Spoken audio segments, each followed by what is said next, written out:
ఈరోజు నేను IUI process గురించి ఎక్స్ప్లెయిన్ చేస్తాను. సో ఐయుఐ ప్రాసెస్ అనేది ఇంట్రాయూటరైన్ ఇన్సెమినేషన్ అనమాట. సో ఎవరికి చేయాలి ఈ ప్రాసెస్ అంటే, సో మీరు న్యాచురల్గా ట్రై చేశారు, అప్పుడు కూడా మీకు ప్రెగ్నెన్సీ అవ్వలేదు అనే వాళ్ళకి మనం ఐయుఐ ప్రాసెస్ అనేది మనం ప్లాన్ చేసుకోవచ్చు. ఇంకొకటి అన్ఎక్స్ప్లెయిన్ ఇన్ఫర్టిలిటీ, అంటే అన్నీ నార్మల్గా ఉన్నాయి బట్ స్టిల్, అంటే ట్యూబ్ కూడా ఓపెన్ ఉంది బట్ స్టిల్ మీకు ప్రెగ్నెన్సీ రాలేదు అంటే అయ్యే మనం ప్లాన్ చేసుకోవచ్చు.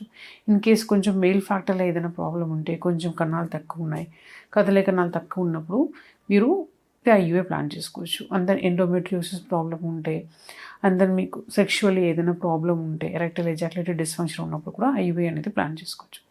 సో ఐయుఐ ప్రాసెస్లో మేము ఏం చేస్తామంటే, యూజువల్గా డేట్ వచ్చిన సెకండ్ డే నుంచి స్టార్ట్ చేస్తాము.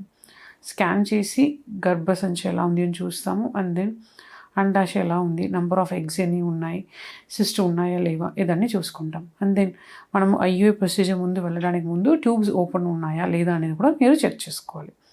సో రెగ్యులర్ మెడికేషన్స్, అంటే ఎగ్ సైజ్ పెరగడానికి రెగ్యులర్గా మెడికేషన్స్, ఇంజెక్షన్స్ నీడ్ ఉంటే ఇంజెక్షన్స్ యాడ్ చేసుకుని వరుసగా స్కాన్ చేసుకుని వెళ్తాము. స్కాన్ చేసుకున్నప్పుడు ఎగ్ సైజ్ పెరుగుతుందా, కరెక్ట్గా పెరుగుతుందా, సైజ్ ఎలా ఉంది, అండ్ దెన్ ఎగ్తో పాటు లైనింగ్ పెరుగుతుందా, అండ్ దెన్ బ్లడ్ సప్లై అన్నీ ఎలా ఉంది అదని చూస్తామన్నమాట. సో మంచిగా correct size egg and endometrial lining కరెక్ట్గా వచ్చిన తర్వాత ట్రిగర్ ఇంజెక్షన్ ఇచ్చి 36 hours తర్వాత ఐయుఐ అనేది ప్లాన్ చేసుకుంటాం. సో 36 hours అనేది ± అటు ఇటు అవ్వచ్చు, నో ఇష్యూస్. ఎందుకంటే వన్స్ బాడీలో ఎగ్ రిలీజ్ అయిపోయిన తర్వాత మీకు 12 hours అనేది ఎగ్ ఉంటుంది అనమాట మీ బాడీలో. సో మీరు 1-2 hours భయపడాలంత అవసరం లేదు. బట్ యూజువల్లీ మేము 36 hours నుంచి 40 hours ప్లాన్ చేసుకుంటాం. సో ఐయుఐ చేసిన తర్వాత కొందరు సింగిల్ ఐయుఐ, డబుల్ ఐయుఐ అడుగుతారు. So single or double IUI success rate మేజర్గా ఏం డిఫరెన్స్ ఉన్నామండి.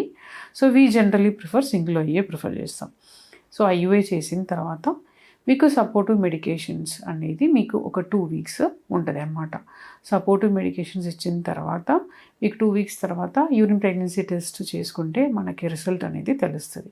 సో జనరలీ ఇంట్రాయూటరైన్ ఇన్సెమినేషన్ ఈ ఐయుఐ ప్రాసెస్లో మీకు సక్సెస్ రేట్ అనేది అరౌండ్ 10-15% అండి. ఇఫ్ అన్నీ బాగుంటే మీకు 10-15% సక్సెస్ రేట్ ఉంటుంది. అండ్ దెన్ మీకు ఏజ్ ఎక్కువ ఉంటే, అండ్ దెన్ ఏదైనా పారామీటర్స్లో అబ్నార్మాలిటీ ఉంటే ఇంకా సక్సెస్ రేట్ తగ్గొచ్చు. సో ఇదే ఐయుఐ గురించి నేను ఎక్స్ప్లెయిన్ చేయాలని అనుకున్నాను. ఈరోజు నేను ఒక పేషెంట్ చూసాను.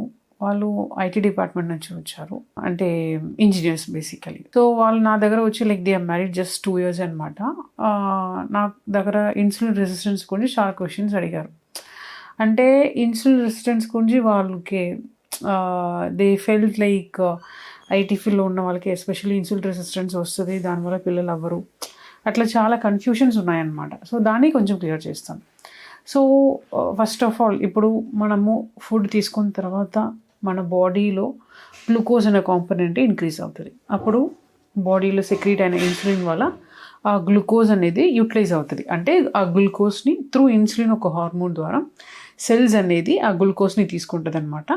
దాని తర్వాత మన బాడీలో కొంచెం ఎనర్జీ వస్తుంది. So that's how we work అనమాట. మన సెల్స్ కూడా అట్లనే వర్క్ అవుతుంది.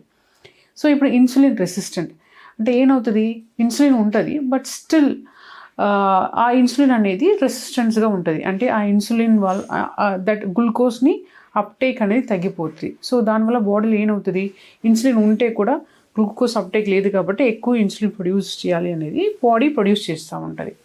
సో ఇదే ఇన్సులిన్ రెసిస్టెన్స్ అనమాట. అంటే మీకు బాడీలో గ్లూకోజ్ ఎక్కువ యూటిలైజ్ అవ్వవు, ఇన్సులిన్ హార్మోన్ ఎక్కువ అవుతూ ఉంటుంది. సో యూజువల్గా ఎవరికి ఈ ప్రాబ్లం వస్తుంది అంటే, ఒకటి పిసిఓఎస్ ప్రాబ్లం ఉన్న వాళ్ళకి, ఇంకొకటి ఒబిస్ కొంచెం బరువు ఎక్కువ ఉన్న వాళ్ళకి ఇట్లాంటి ప్రాబ్లమ్స్ అనేది వస్తుంది. సో బేసికల్లీ అందరికీ ఈ రెసిస్టెన్స్ రావు. ఎస్పెషలీ ఐటీ ఫీల్డ్లో ఉన్న వాళ్ళకి వస్తుందా అంటే నో, అట్లా కాదు. ఎస్పెషలీ వెయిట్ ఎక్కువ ఉన్న వాళ్ళకి, పీసీఓఎస్ ప్రాబ్లం ఉన్న వాళ్ళకే వస్తుంది. సో ఇది వస్తే ఏం చేయాలి, ఎట్లా డయాగ్నోస్ చేయాలి అంటే, సో జనరల్గా మీకు కొంచెం కంప్లైంట్స్ అంటే మీకు వెయిట్ ఎక్కువ ఉన్నాయా, బిఎంఐ అనేది మీకు మోర్ దెన్ 25 ఉన్నాయా, అండ్ దెన్ మీ లైఫ్ కొంచెం సెడెంటరీ లైఫ్ స్టైల్, అంటే whole day if it is computer ముందు కూర్చున్న జాబా, సిట్టింగ్ జాబా, and then more of junk తినేవాళ్ళ, నాట్ ఫాలోయింగ్ గుడ్ హ్యాబిట్స్, అంటే డయట్ అయినా లైఫ్ స్టైల్ మోడిఫికేషన్ అయినా అదన్నీ కరెక్ట్గా మీరు ఫాలో అవ్వకపోతే you may think about insulin resistance. Especially మీకు వెయిట్ ఎక్కువ ఉంటే you should think about insulin resistance. So మీకు యూజువల్గా ఇన్సులిన్ రెసిస్టెన్స్ ఎక్కువ ఉంటే మీ బాడీలో అకాంతోసిస్ అంటాం, అంటే కొంచెం బిహైండ్ ద నెక్, అండర్ ఆర్మ్స్లో కొంచెం అది స్కిన్ ఫోల్డ్ ఉన్న ప్లేసెస్లో మీకు కొంచెం బ్లాకిష్ డిస్కలరేషన్ వస్తుంది. అండ్ దెన్ ఆబ్వియస్లీ మీ వెయిట్ అనేది కొంచెం ఎక్కువ ఉంటుంది. సో ఇదన్నీ ఉంటే మీకు ఇన్సులిన్ రెసిస్టెన్స్ ఉందా అనేది మీరు కొంచెం సస్పెక్ట్ చేసుకోవాలి.